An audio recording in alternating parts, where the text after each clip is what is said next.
Hey everyone, in order to keep your Roborock S8 Pro Ultra running at optimum performance, maintenance will have to be conducted on certain parts of this unit at regular intervals. Not only will it keep it running like it was new, but it will address odor issues that some folks have been complaining about. So we're going to go through all the maintenance tests that are prescribed by the company at regular intervals, plus a few extra steps that you can use to ensure that you don't run into some of the issues that people have been complaining about. We're going to jump right into it. Let's get started. I'll point out that emptying and filling the water as well as the dust bag is more upkeep than maintenance, but I'll be addressing it throughout this video anyhow. Notifications on the phone via the app does a great job of showing you what needs to be done. Within the app itself, there are also notifications as well as indications letting you know that there are maintenance functions needing to be done. The menu button on the top right has a red indication on it. We click that now. And then we scroll down to maintenance, which also has a red indicator on it, clicking that. This gives us a list of maintenance items and how much longer before they need to be completed. We're going to start with mop, which is replace as needed. Let's do that now. I have a soft towel on the counter. I'm placing the Roborock on top of it. Clicking on mop in the app, it talks about replacing the mop because of stubborn stains or wear within the mop itself. In actuality, these would swap out as odor forms, with spots I've seen forming here and here on the mop, not necessarily up front in this area, which still looks clean as new. Start to get the smell of like an old gym sock. There may be other reasons why, as we'll come to find out, but I'm going to lift up on this Velcro that holds it in place all the way up, and then slide out to the right. And here we can see, looks almost perfectly clean and it's totally dry, except for these spots right here in black, and that's like a mold or a mildew that gives it like this gym sock odor after a couple of weeks. And here's what it looked like brand new out of the box, so it does do a good job cleaning it. We picked up a box of 2 more mop cloths, so we just throw the dirty one in the laundry. Out of the laundry they look brand new again, so we're just going to reinstall this one, which was washed, sliding it through the rails in the back all the way in, and we just press it down gently back onto the Velcro, and this mop cloth is taken care of. Mop has no reset, so all we could do is hit the back button to take us back to our list. I'll point out that a mop that doesn't sufficiently dry after use is one of the causes of mildew, which causes smell, especially in humid environments. In the settings menu, go over to dock settings, and looking down at the bottom, make sure auto drying is set to on, and take a look at the duration it's set for. Currently, the maximum you could set it to is 4 hours. If you find that whatever you're setting it to is not enough, increase it by 1 hour and check it after that amount of time to see if it's sufficiently dried. This is one important way to help with a mop odor problem, especially in humid environments. Another point on mitigating odor. When it comes time to empty the dirty water tank, it should come as no surprise that the smell coming from the dirty water tank is unpleasant. However, when emptying this tank, there's residual crud that forms on the bottom, and it is a good idea to fill it up with some water and lock it down and give it a good shake and then empty it again to make sure that it's not collecting in there. Some people go as far as washing it out with some cleaner to ensure that the smell doesn't build up in it. Just a quick tip. With the mop out of the way, we focus our attention to the high-speed maintenance brush. We will remove, wash, inspect, and reinstall this brush. Very quickly though, I just want to remove some of this caked up dirt around the dustbin clean out. This is just a target of opportunity while I'm already down here. This red tab does not feel particularly strong, and care should be exercised in lifting this up as to not break it. With the tab lifted, the brush then lifts up and out of the unit. I then use a damp paper towel to clean up all of the accumulated dirt that is to the left side of the brush on these plastic pieces. I then wash the brush under warm water, cleaning out any dirt that's caught up in the bristles, including any hair. Then I shake it dry and I'll have a look at it. I didn't find that this brush got particularly dirty. I didn't find any damage on it. I don't see any problems here. We're going to just reinstall it.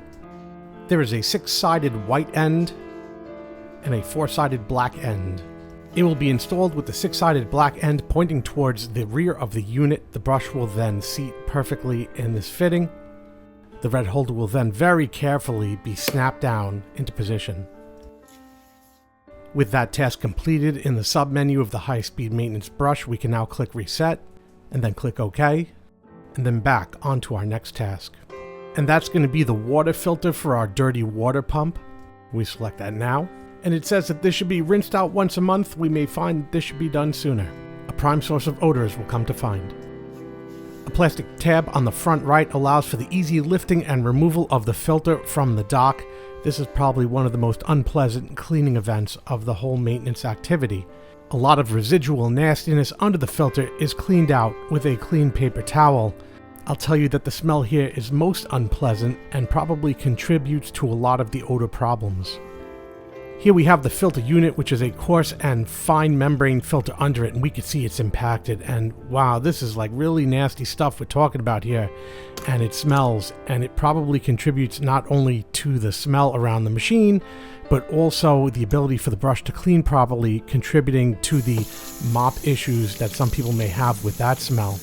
And I'm washing it out now to remove a lot of these heavier solids through that coarse filter here. It's just a plastic screen. And this fine membrane filter as well. And now I'm using the sprayer to get out the matter from these filters.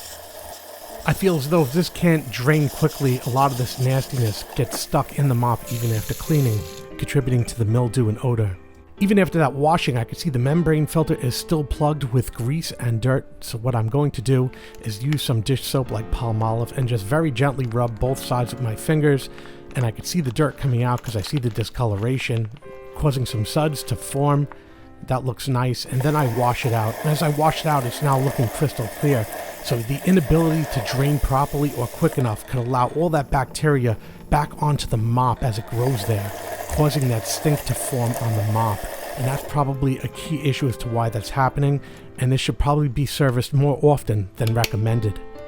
I snap everything back together, and everything's looking good. I think ensuring that this one piece is kept clean will be the most significant way to ensure that odor problems are mitigated. You see there's also a float here that trips a sensor if it gets too clogged so it doesn't overflow. So we slide this filter assembly back into place and it just falls right into position. That's it. With that, all areas pertaining to the cleaning of the mop have now been serviced, and that should ensure that there are no more odor problems, although if there were, the mop head will probably need to be replaced after something like this was done, because mold or mildew probably got into the mop head at that point. This area also cleaned out as a target of opportunity. With that, I hit the reset button in the filter submenu and then click OK. Now I go back and we see it's back at 100%. Next, we'll be conducting maintenance on the sensors, so we'll select that now. Now these sensors don't look particularly dirty, so I'm just using a Q-tip to clean them, just wiping them off in case there's any dust or debris on them, not that I see any. If there was, I would lightly dampen the Q-tip and clean it, and then hit it again with a dry Q-tip.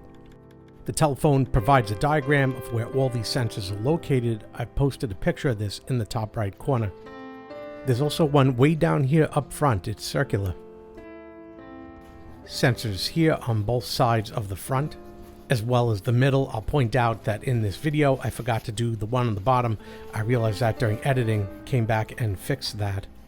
I also take the opportunity to clean the charging receptacles found here on both sides of the front. They're these metal openings right here. Rotating it to the side, I clean this lens over here. And then rotating it to the back, even though it's not listed,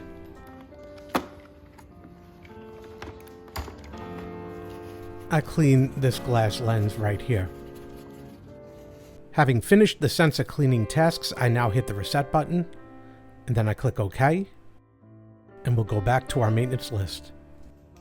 Continuing to work from under the unit, one item not mentioned in the maintenance is the front wheel that would only be addressed if it did not spin freely.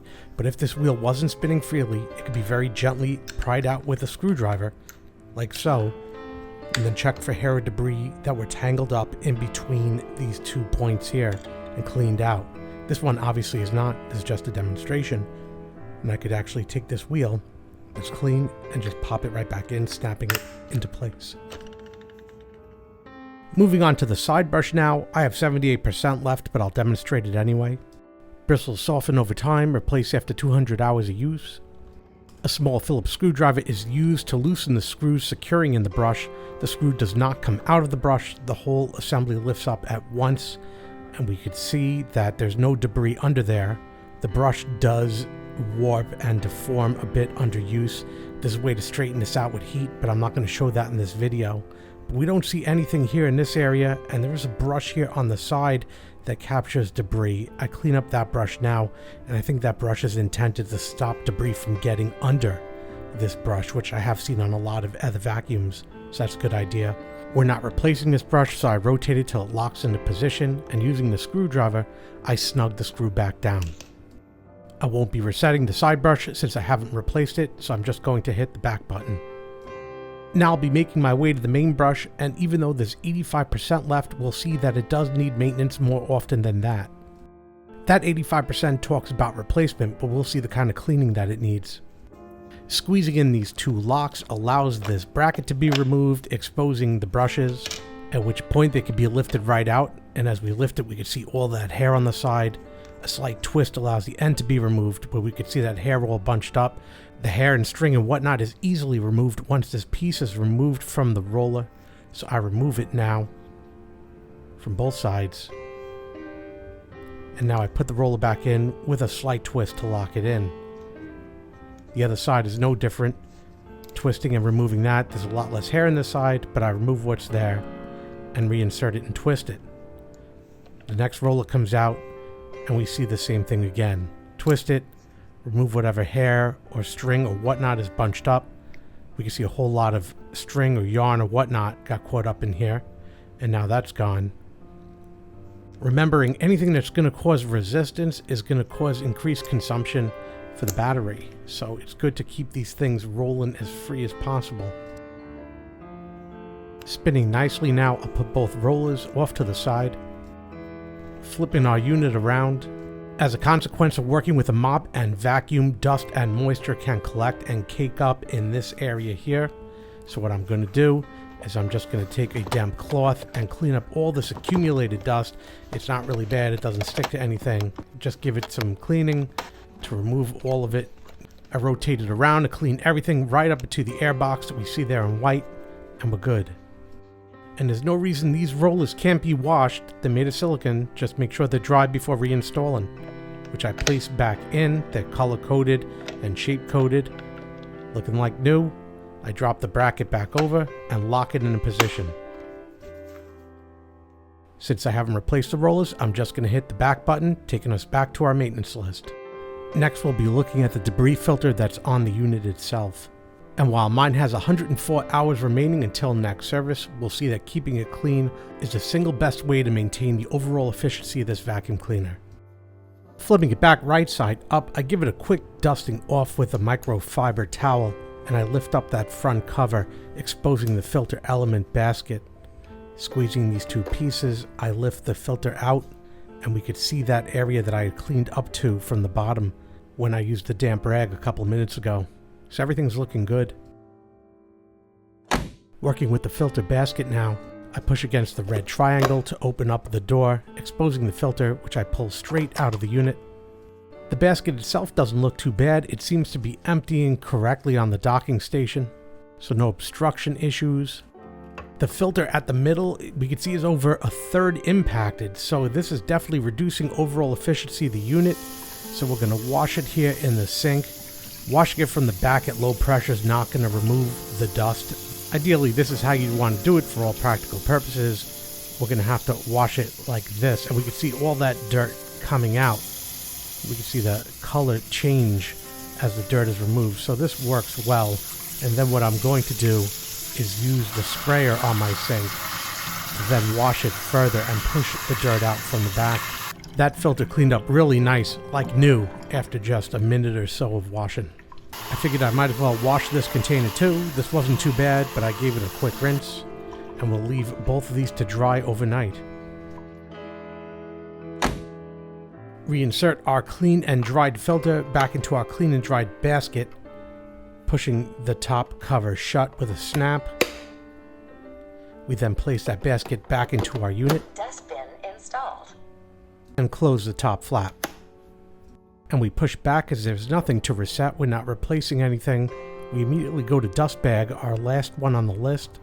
Opening up the cover reveals the dust bag, and this one is almost about full. This has been running since I got the machine.